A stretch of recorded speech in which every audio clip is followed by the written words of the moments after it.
যে স্বরাষ্ট্র উপদেষ্টা বলছে যে ছাত্ররা এখানে দোকানদারি করবে, মানে ওইখানে দোকান বসাবে, দোকান থেকে টাকা নেবে, টাকা নিয়ে চলবে। রাস্তাঘাটের ফুটপাতে যেসব দোকানগুলা, এই দোকানগুলার ম্যাক্সিমাম দেখবেন যে একটা গুপ্ত সংগঠনের লোকেরা এই দোকানগুলো পরিচালনা করা।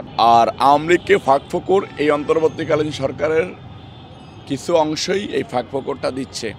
আপনি দেখেন যে আমি রাস্তাঘাটে, যদি আপনি বলতে চান যে রাস্তাঘাটের ফুটপাতে যেসব দোকানগুলা, এই দোকানগুলার ম্যাক্সিমাম দেখবেন যে একটা গুপ্ত সংগঠনের লোকেরা এই দোকানগুলো পরিচালনা করে। আপনি বাইতুল মোকাররমের সামনে যান, আপনি নিউ মার্কেটের সামনে যান, আপনি শাহবাগে, আমি এই দিকে আসি, এই আশপাশে যান, দেখবেন যে তারা মেজরিটি পার্সেন্ট একটা গুপ্ত সংগঠনের বাসিন্দা। আমি এই যে বেলি রোডে ভিকারুন্নেসা স্কুল, বেলি রোডে ভিকারুন্নেসা আর পাশ দিয়ে আপনি আপনার মহিলা স্কুল আছে, সিদ্ধেশ্বরী গার্লস কলেজ আছে, এর সিদ্ধেশ্বরী বয়েজ আছে। তো সব বাচ্চা কাচ্চাদেরকে নিয়েই মা বোনেরা স্কুলে আসে। আপনি দেখবেন যে ওই যে শান্তিনগর মোড় দিয়ে সকাল 10টা-11টার সময় বাজার বসে, ফুটপাতে বাজার বসে।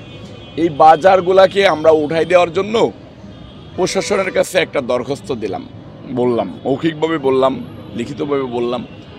প্রশাসন বলল যে এটা হাইকমান্ডের নির্দেশনা আছে যে এরা যাতে এদিকে বসতে পারে।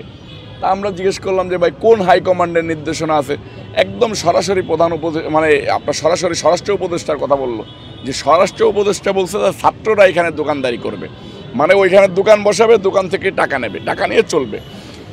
ওই দোকানদাররা করে কি, মা বোনরা যখন আসে তখন মা বোনদেরকে ব্যাড টাচ করে, ইপটিজিং করে। তো আপনি নিজেরাই তো এটা সুযোগ করে দিচ্ছেন। আপনি ছাত্রলীগ, যুবলীগ, আওয়ামী লীগ যেভাবে ফুটপাতে দোকানদারি করতো, বসাতো, দোকান থেকে টাকা তুলতো, ঠিক এরা একইভাবে সুযোগ করে দিচ্ছে। আমার এই ঘটনা যদি মিথ্যা হয় তাহলে আপনি কালকে বলেন না স্বরাষ্ট্র উপদেষ্টাকে যে ঢাকার শহরের রাজপথের যেসব ফুটপাতের এই যে দোকান, এই দোকানগুলো উঠাই দিতে। এই যে আজকে এই যে শাহবাগের সমাবেশ হবে, এখান থেকে ফুটপাতের দোকানগুলো উঠাই দিচ্ছে। আপনারা কত স্বাচ্ছন্দ্যভাবে চলতে পারতেছেন, আমরা কত স্বাচ্ছন্দ্যভাবে চলতে পারতেছি। দীর্ঘদিন পরে ফ্যামিলি নিয়ে এই শাহবাগে ঘুরতে আসছি, শুনছি যে এই ফুটপাতের দোকান উঠে গেছে, আমরা এই জায়গায় যাই কিছুক্ষণ বসতে পারবো। এদিকে যদি এইভাবে দোকান থাকতো আমরা কি বসতে পারতাম না। আপনি দেখবেন যে জামাত শিবির আল্লাহরা স্লিপ দিয়ে দিচ্ছে, আওয়ামী লীগকে স্লিপ দিয়ে দিচ্ছে যে এই স্লিপটা দেখাইলে দেখবা যে তোমাদেরকে ছেড়ে দিচ্ছে, আমরা অন্তর্ভুক্তি করে নিলাম। তার মানে আওয়ামী লীগ পুনর্বাসনের একটা জায়গা। আপনি দেখবেন যে এনসিপির বিভিন্ন সমাবেশে আওয়ামী লীগেরা সরাসরি বক্তৃতা দিচ্ছে, সরাসরি যে তাদের মঞ্চে। তো এদেরকে পুনর্বাসন করতেছে কে? প্রশ্ন রেখে গেলাম। আমাদের জাতীয়তাবাদী দলের ভারপ্রাপ্ত চেয়ারম্যান জনাব তারেক রহমান সাহেবের সরাসরি নির্দেশনা। যেমন আমার এলাকা মাগুরাতে কাউন্সিল হচ্ছে, আমি খুবই আনন্দিত হয়েছি যে ওইখানে সরাসরি নির্দেশনা আছে যে যার সাথে স্বৈরাচার হাসিনা সরকারের আমলে যার সাথে ছবি পাওয়া গিয়েছে সেও এই দলে ভোটার হইতে পারবে না। এটা খুবই গণতান্ত্রিক একটা প্রক্রিয়া। তার মানে আমরা সম্পূর্ণভাবে আওয়ামী লীগকে প্রতিহত করার জন্য এখনও ভবিষ্যতে, অতীতে মাঠে ছিলাম, এখনও আছি, ভবিষ্যতেও থাকবো।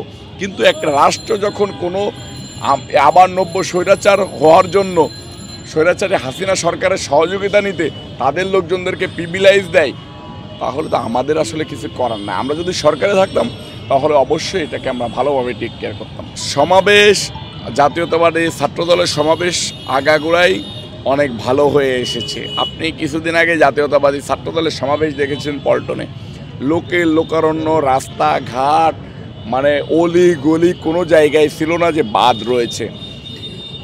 স্বৈরাচার হাসিনা সরকারের সময়ও এই ছাত্রনেতারা জেল, জুলুম, হামলা, মামলা, গুম শিকার হয়েও জাতীয়তাবাদী ছাত্রদলের সকল সমাবেশকে লক্ষ লক্ষ লোক দিয়ে পরিপূর্ণ করে দিয়েছে।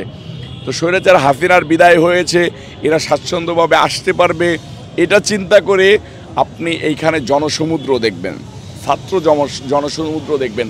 জাতীয়তাবাদী ছাত্রদলের তো বিএনপির একটা অঙ্গ সংগঠন, জাতীয়তাবাদী ছাত্রদলের সমমনা দল এই মুহূর্তে আর বাংলাদেশে নাই। শুধু জাতীয়তাবাদী ছাত্রদলের প্যারালালি কোনো দল বাংলাদেশে এখন নাই। তো আমি মনে করতেছি যে কালকে এই শাহবাগ সহ শাহবাগের আশপাশের এলাকা জনসমুদ্রে পরিণত হবে। আপনি যদি পাখির চোখে এই সমাবেশটা দেখেন তাহলে আপনি ধরতে পারেন যে বঙ্গোপসাগর আর শাহবাগ একই সুতোয় গাঁথা।